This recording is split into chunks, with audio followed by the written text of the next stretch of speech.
It's a Woman's World, a show which discusses any and all topics under the sun that are of interest to women worldwide. Here's Nadia Jordana. Hello and welcome to It's a Woman's World. I'm Nadia Jordana. We have a fantastic program today. We'll be talking about ways to improve race relations within the United States. We have two fantastic guests. The first is Rabbi Marcia Zimmerman and also Reverend Kendig Flores. I'm really excited to meet both these women. Let's go talk to them and start the discussion. Okay. Barbara Lavalure, welcome to the show today. Thank you so much. I'm really interested in our two guests as well as hearing from our panelists. This is a great topic, very, very timely. Thank you. And Melissa Nambangi. Yes. Good. It's so great to have you here today. Thanks. Great to see you too. Candy Pettiford. All right. Yes, I'm excited about being here, and I think this is going to be a great show. Great. You know how much I love having you on the show. Thank you so much, Nadia.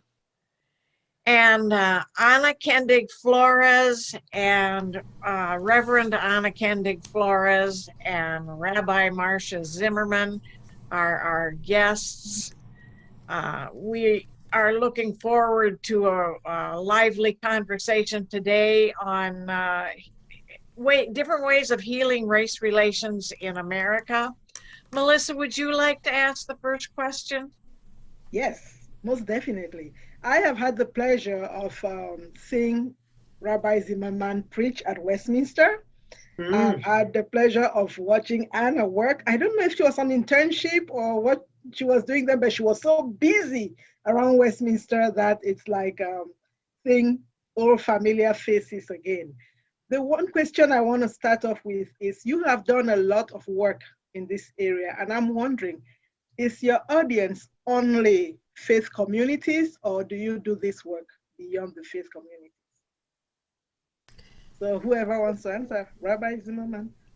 Perfect. Thank you so much. I'm honored to be here. Thank you for really beginning with a very good question, right? So are we here? Have I done only the religious communities or beyond? Well, I have to say primarily religious communities. I'm very involved in interfaith work. The senior clergy of the downtown and north side congregations are always gathering together and talking about the issues of the day.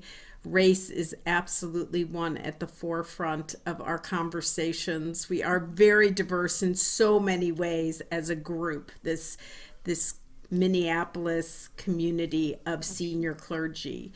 But for me, my focus is really my community, the Jewish community, and it is an important journey for us to go on. Of course, Temple Israel is in the city of Minneapolis.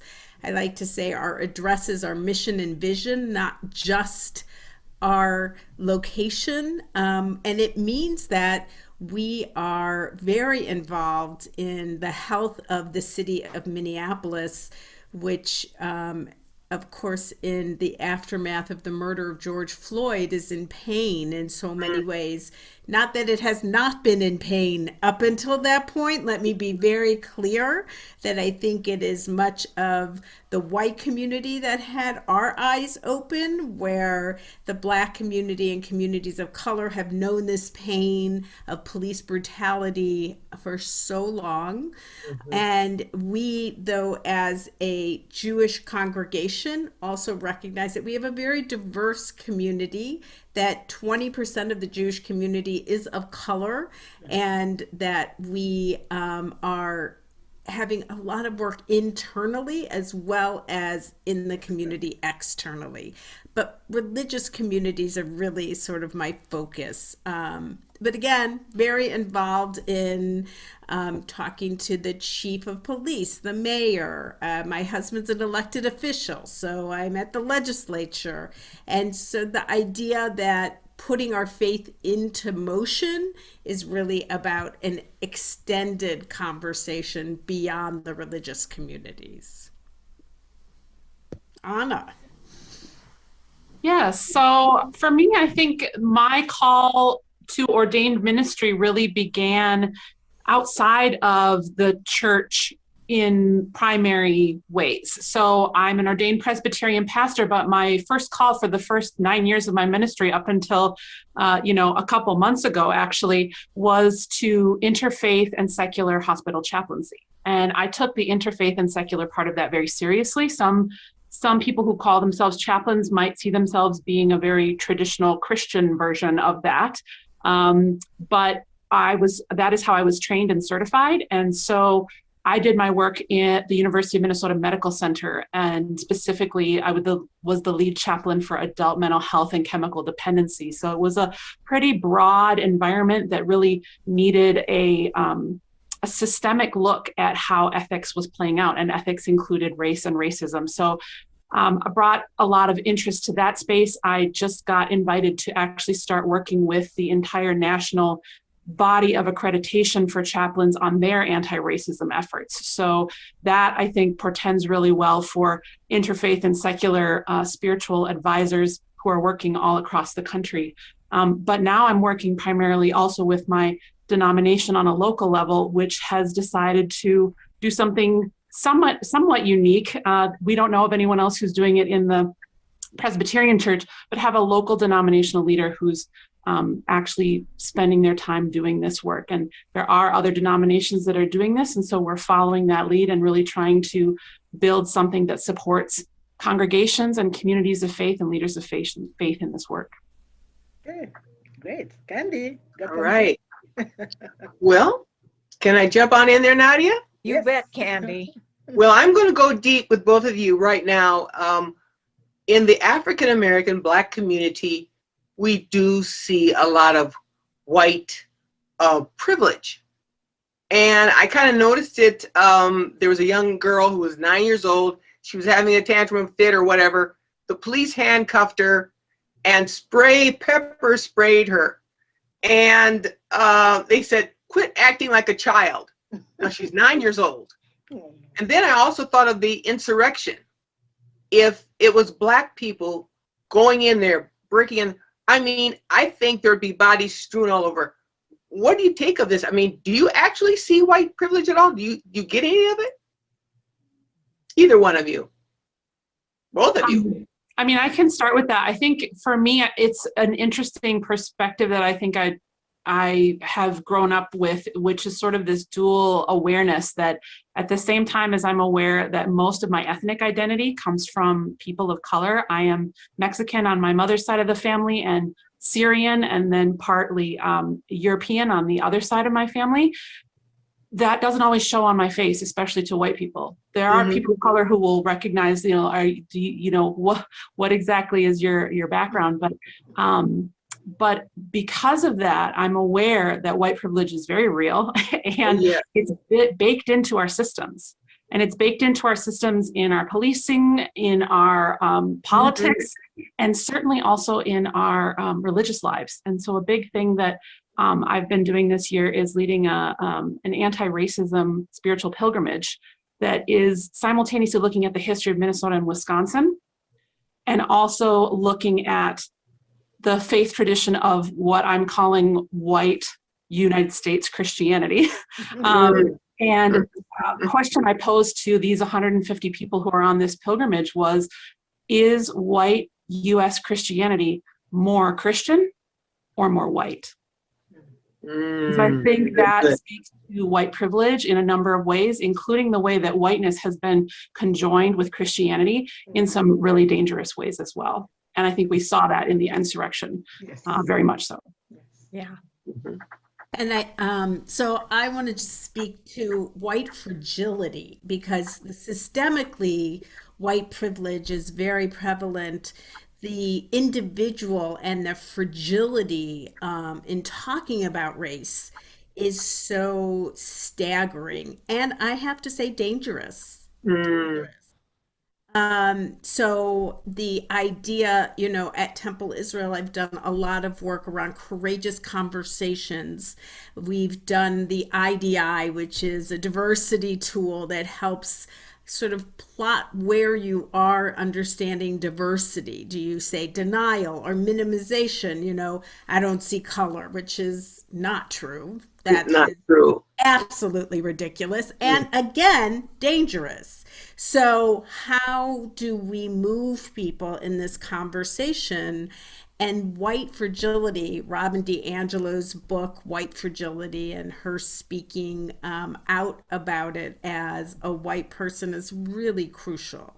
And so I believe that it is for each of us as people with white skin privilege. I'll talk about the Jewish part in just a moment because the insurrection you brought up and Camp Auschwitz t-shirts, we see how absolutely scary that is. But the idea that as having white skin privilege, there is this acknowledgement that we all have to recognize we've grown up, we swim in racist ideology, policies, perspective, and how do we find a way for us to be anti-racist? The open racism that was out there. I grew up with simply a curiosity, but internalized racism must be in there somewhere with that.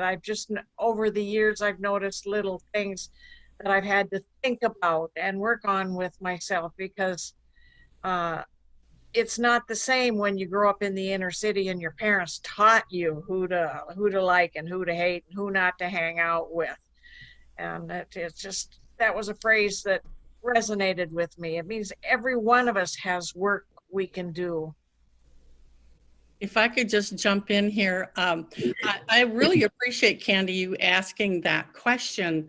And as a white person growing up in Minnesota, where I lived in a very small town, didn't have no different cultures other than Norwegians and Swedes and Germans, pretty much, until I got to college, where I was so excited to see people from Africa and Europe and South America, and I always invited them home for, during the breaks in my college years, and learned so much from them. But, I certainly acknowledge that I have white privilege. There are so many examples of it in my own life I could give.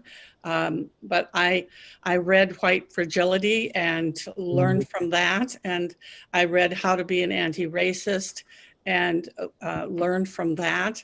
And I'm really doing, I'm noticing, especially because I am a photojournalist, I'm noticing in the media where stories either prove racism or point to places where, that could have been discussed here or written about there.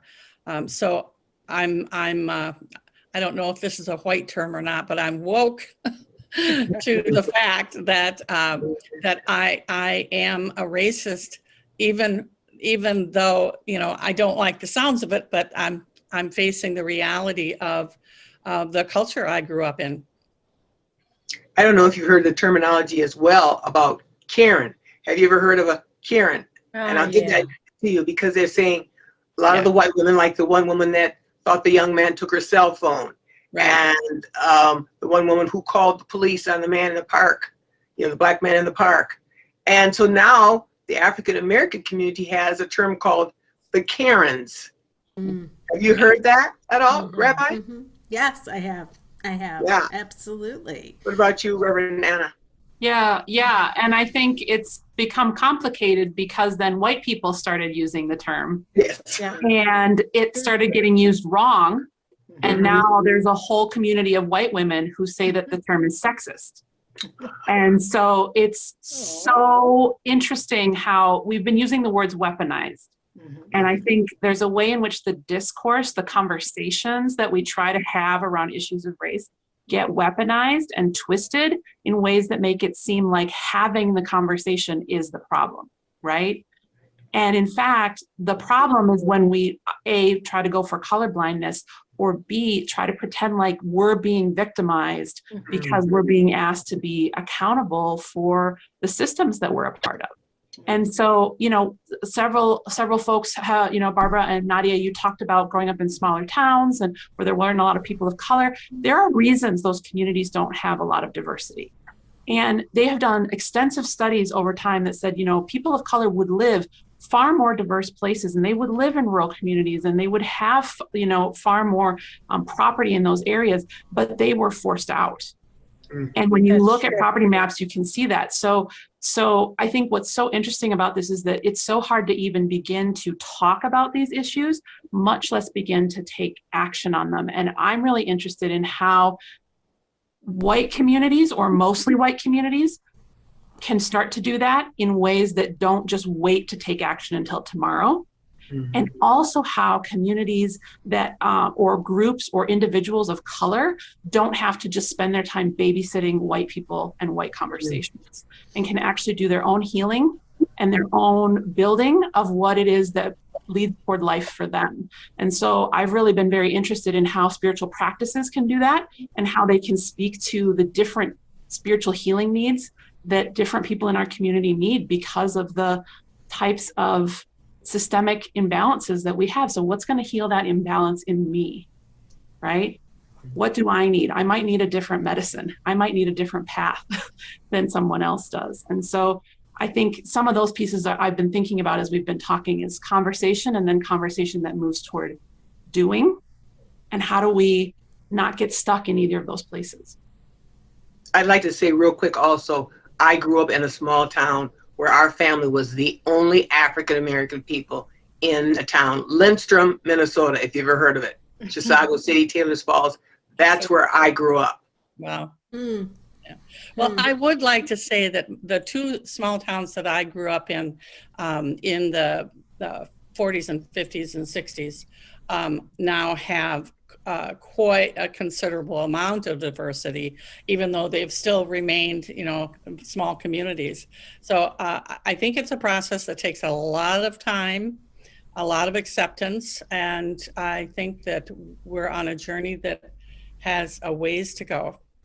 Candy, did you, and I know a mutual friend of ours is working on your unique family story. Yes. But before I see the final product of that, I'll ask you right now, did your family run into racism when you were in that town? Well, I thank God that it was not bad, like crosses burned on our lawn or anything like that. I do remember my dad crying one time saying, life is so hard. It's so hard, because the racism was very real. And I did have a white teacher jack me up against the locker, and, because I kind of was being smart mouth. And my dad came up there and said, don't you ever put your hands on my daughter. Now that took a lot of courage, because who does he have to protect him? So yes, we did grow up with some of it, but I have to say, most of all, the Swedish people were kind and wonderful to us. I still have friends today. That's nice. Yeah, I wanted to make a point about that in a lot of this racism issue, we need allies within the more dominant group, the group with the power, because they are the ones who can ease, or who have an easier way of easing the relationships.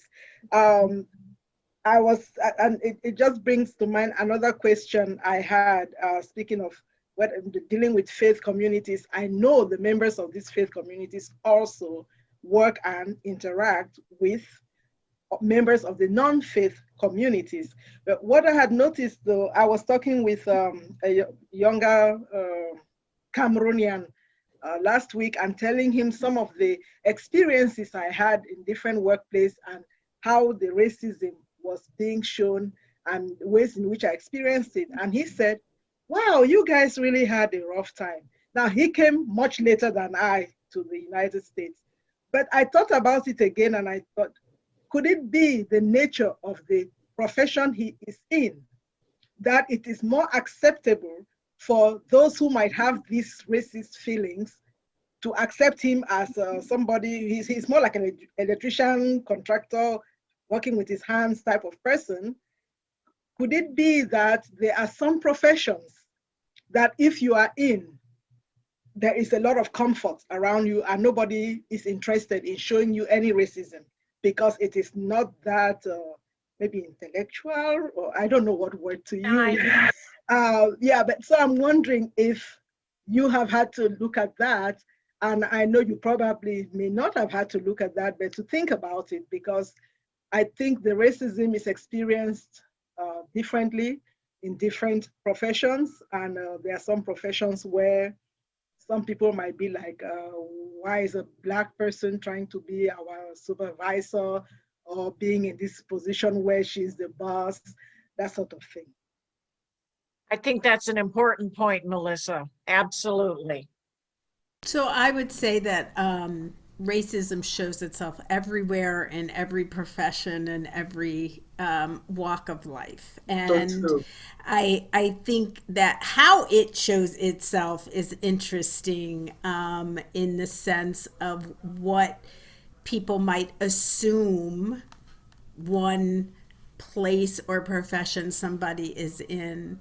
Again, that is racism, that is implicit bias, that is what our society has in its very essence. I was on in a small town on a panel at a church with a man who's representing the Muslim community. The imam got sick that day, and so usually they have a rabbi, an imam, they have a reverend, and this man was just so delightful and giving to this community. And they asked, it was in St. Cloud, and there is a large Muslim community there right now, and there's some conflict in the workplace because of the times of prayer, right? And so the people from the church were asking, what about stopping work and prayer? How can we do that? We can't do that. And the man was very gracious. And I got up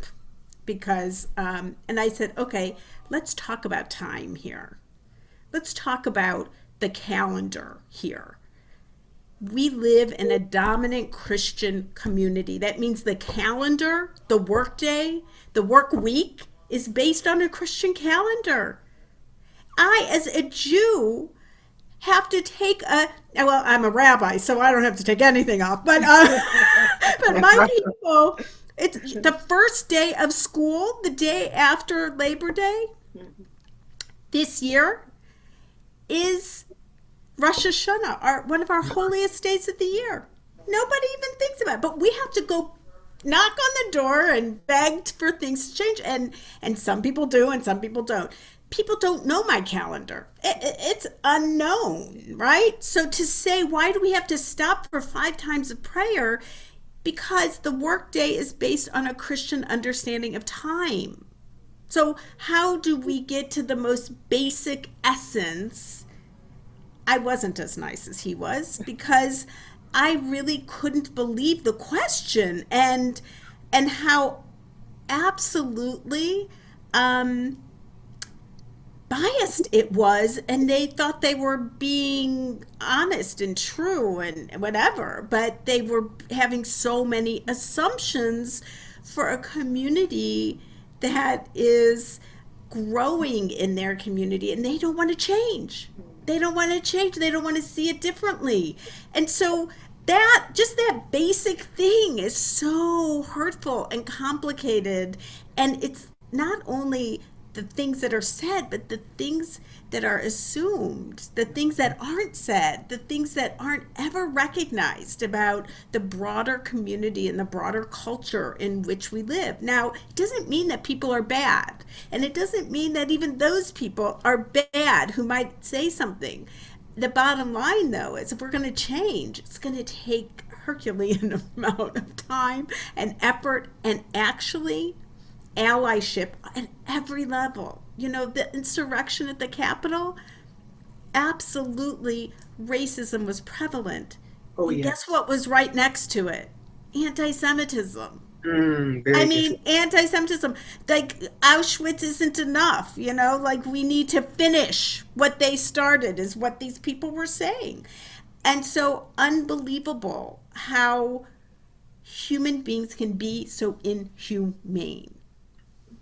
It is absolutely true. And I want to interject. We've got about 2 minutes left. Oh. So maybe we can get 2 or 3 words from each of us as far as words of wisdom to close this discussion on. I guess I would want to say, don't make assumptions about other people and listen with your ears open. Mm-hmm. Melissa? Well, what I've learned is to go with the flow, to kind of sense the way the person opposite me is reacting, and then decide if I have to deal with that or if I can just live without that person in my life or something. So I guess we have to be alert all the time, and if we have the opportunity to educate, then we go ahead and educate, because Reverend some people Anna? just won't accept. I guess I would say treating anti-racism work like family systems work will never hurt anyone. What is the family culture of whiteness? What are the family secrets of whiteness, right? What are the family norms and habits that everyone just knows where the good towels are and all that sort of thing? Some of those things are benign and some of them are extremely dangerous, which is a theme that we've been talking about. And the more that we get curious about that family culture of whiteness, the more that we can start pull it apart and see all the tentacles that it has to other isms that are super Wonderful. Candy? Well, when you see something, brothers and sisters, my brothers and sisters who are white, if you see something, please speak up. That's the worst thing, to know to do right, and you turn your head and you say nothing. Please say something. Rabbi Zimmerman? So to have the courage to do this work, and to not be fragile. Like there's nothing to be afraid of in this work other than not doing the work. Sounds great. And Barbara? I'll just repeat Candy's suggestion. If you see something, say something. Please. And thank you all for watching today. This was a fantastic discussion. Thanks, Barbara, for being here, and Melissa, Candy, Rabbi Zimmerman, and Reverend Kendig Flores. Thanks to everybody. And thank you, listeners and viewers. We'll see you next time with more guests and interesting conversations.